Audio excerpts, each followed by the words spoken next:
Всем привет! Вы на канале Кухня Эвелин. И сегодня приготовим вкуснейший кекс на сгущенке за 5 минут. Такая выпечка получается невероятно мягкой, сливочной и очень сочной. А главное преимущество в том, что не нужно включать миксер. Все можно замешать обычным венчиком. За счет сгущенки вкус сразу становится намного ярче, без возни с тестом. И для начинки использовать то, что у вас есть. Любые ягоды, шоколад или изюм. Я начинаю, а вы не забудьте сохранить рецепт вкуснейшего кекса. В миску вбиваем 4 куриных яйца и вливаем одну банку сгущенного молока 380 мл.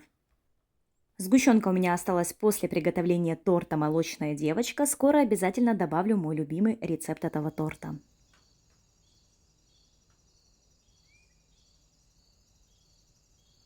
Сюда же вливаем растопленное сливочное масло 80 грамм. Я его растопила импульсами в микроволновке, главное, чтобы масло не закипело. И венчиком очень хорошо перемешиваем до соединения всех ингредиентов вместе. Еще сливочное масло можно заменить на растительное, но мне со сливочным все-таки намного вкуснее. Когда все смешали, можно добавлять муку.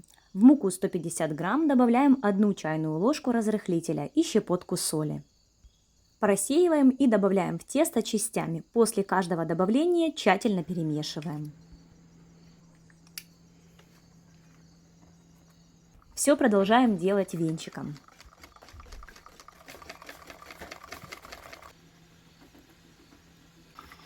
Очень хорошо и интенсивно перемешиваем, и вот такая вот консистенция теста должна получиться. Не скажу, что она сильно густая, больше слегка густоватой, как 15% сметана.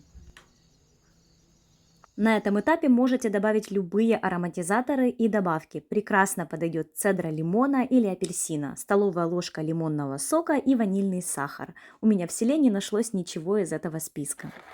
В качестве добавки будем использовать шоколад и изюм. Я подробила ножом целую шоколадку и добавила горсть изюма.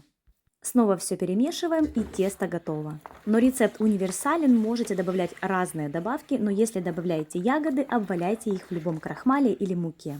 К этому моменту духовка уже должна быть хорошо разогрета. Выливаем тесто либо в одну большую форму, либо, как у меня, формочки остались после Пасхи. Они бумажные, и смазывать их ничем не нужно. В диаметре формочки по 11 сантиметров. И у мамы нашлась еще такая небольшая форма для кекса, силиконовая. Если используете металлическую, тогда застилайте пергаментом или смазывайте сливочным маслом.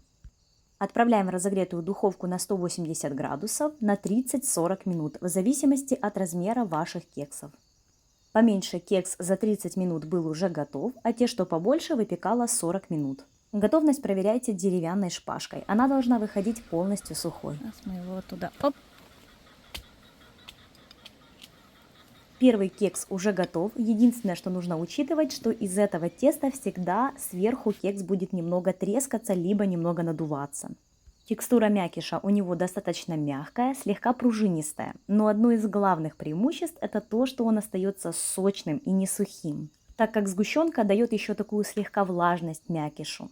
Этот кекс настоящая находка, ведь с минимум усилий и ингредиентов получается просто идеальный результат. Пока дегустировали первый, приготовились и два побольше.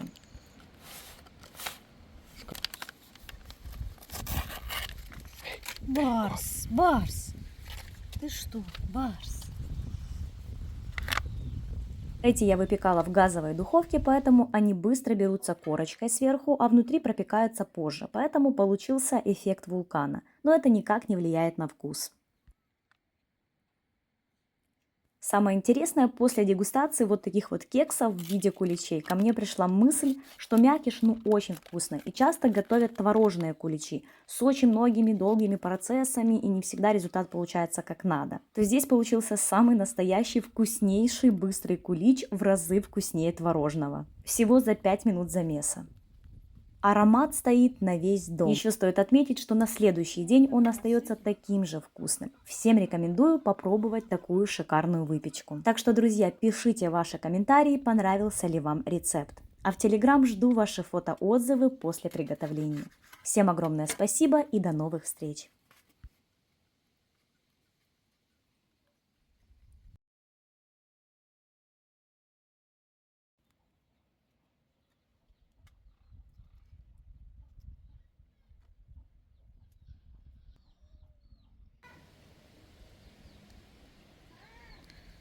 Что?